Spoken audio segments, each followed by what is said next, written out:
Then, can you see that, folks? Okay, let's just say for a minute that is the sun. This is going to be a little crooked. And let's say for a minute this is planet Earth.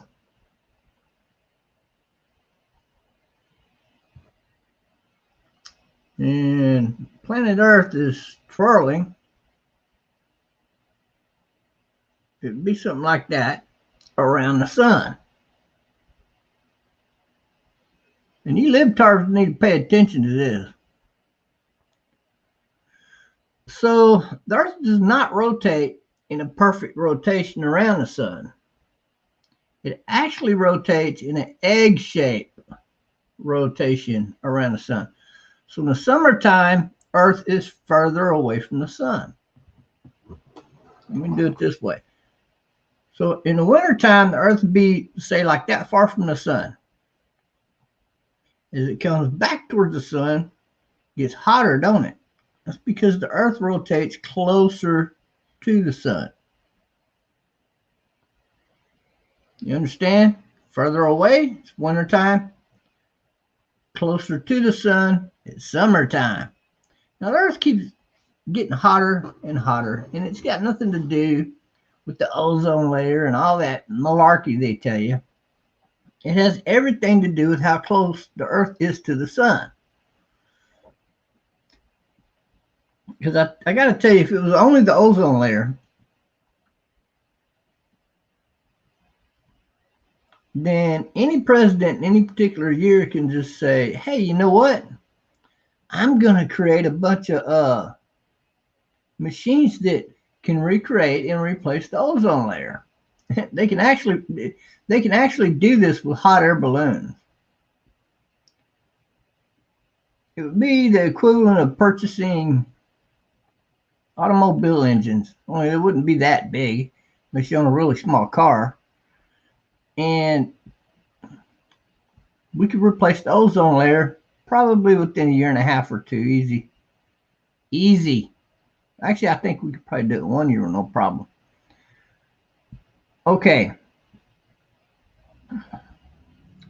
So ozone layer can be fixed, can even be enhanced. The Earth will still be heating up. Not to mention that those lithium batteries they say are so good and can replace the cars. They've already done more damage to planet Earth than every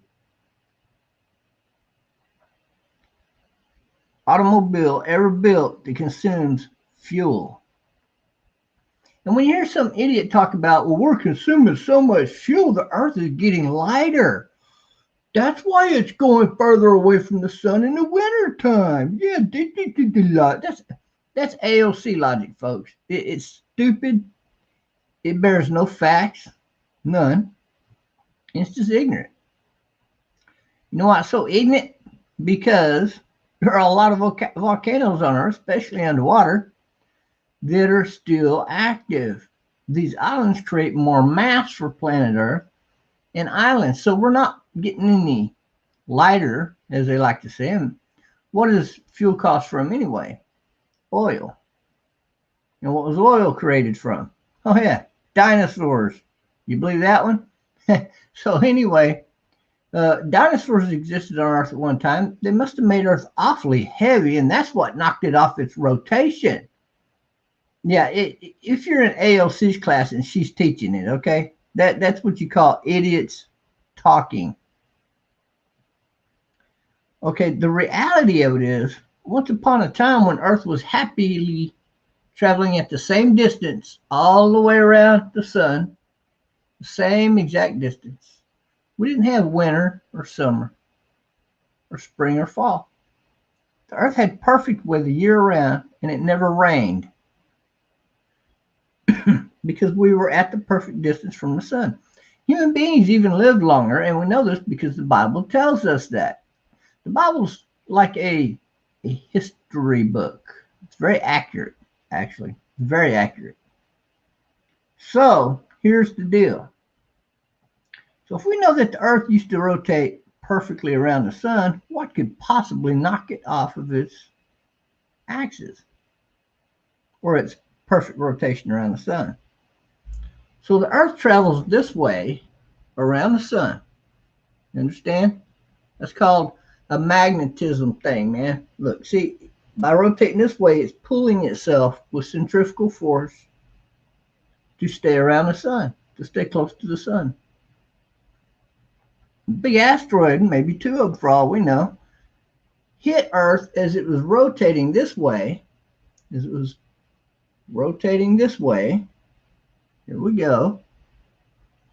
Hit Earth, slowed down the rotation of Earth, but at the same time, it knocked it into an egg-shaped loop around the sun.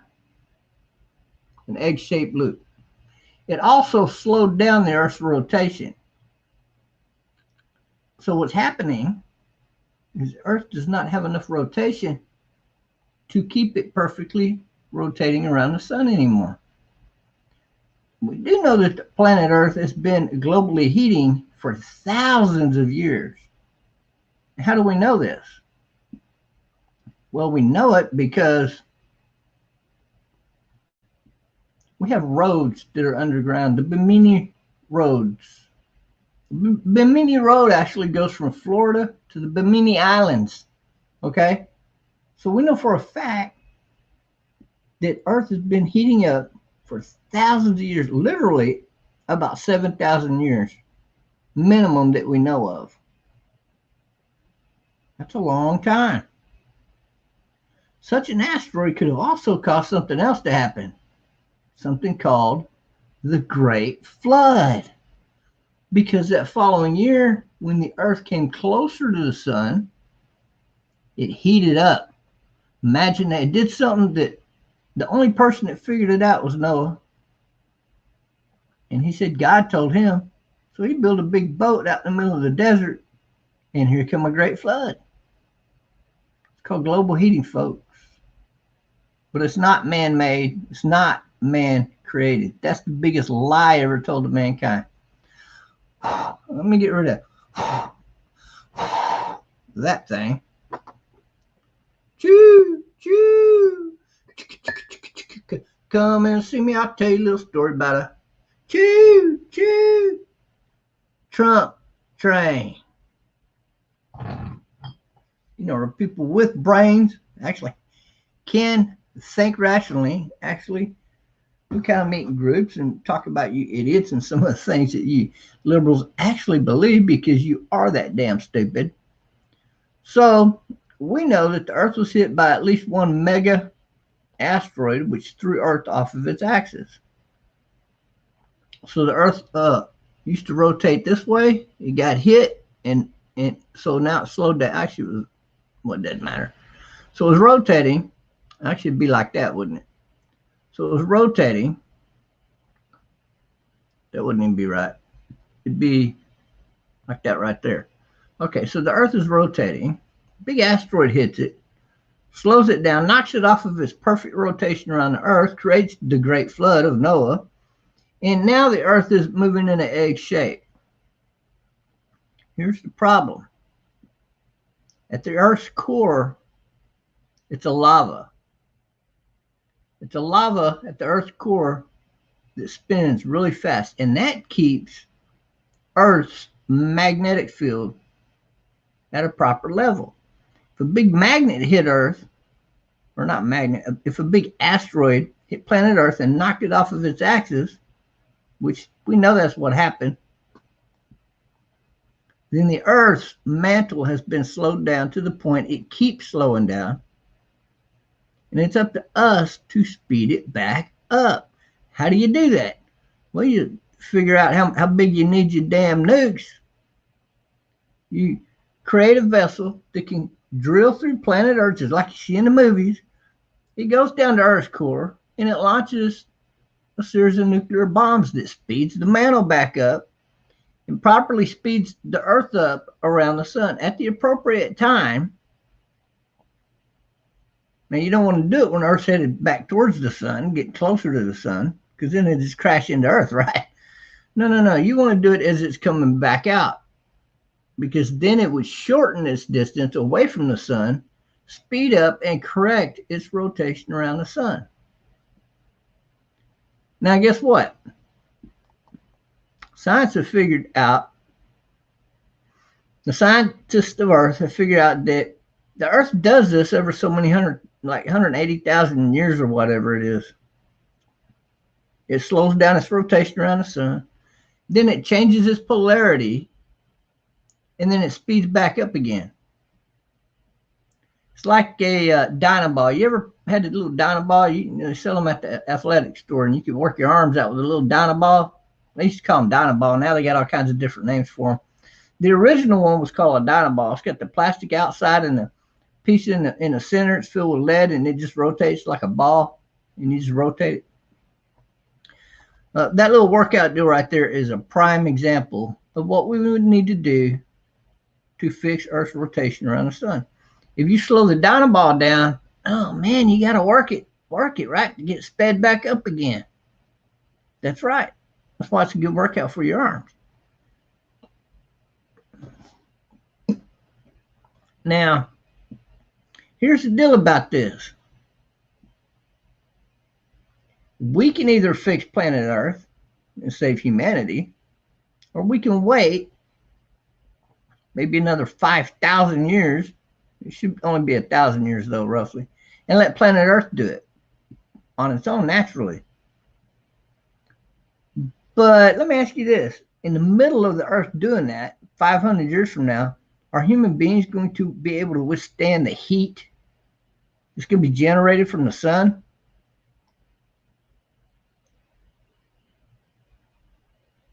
Because you're going to be talking another 20 degrees hotter than you are right now, which means humankind will not be able to survive on planet Earth 500 years from now, as the Earth is still slowing down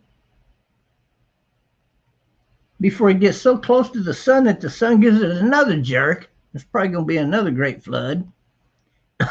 And then the Earth speeds back up around the sun, happy-go-lucky. That's the sun kicking that dynamo, making it go. And once you get it going, it's really easy to maintain, right?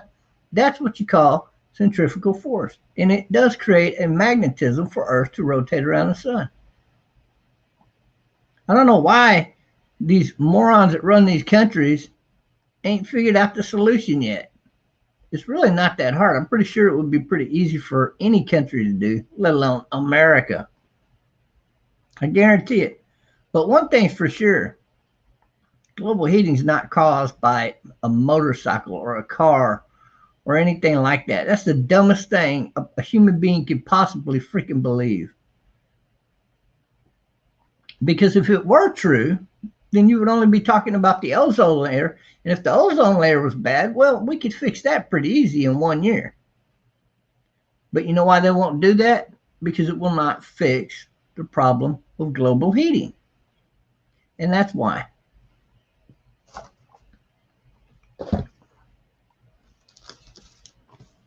So I hope all you libtards learn something today, because whatever the hell you dumbass professors have been teaching you, you need to go back to school and maybe bitch slap them and tell them to give you your damn money back for having to go to that dumb school and be taught something that's totally freaking false. And they did it intentionally, because I don't believe any so-called professor at any stupid university could possibly be that damn dumb. Think about it for a minute. And if they are that damn dumb, then what the hell are you doing taking lessons from a dumb idiot who calls himself a professor?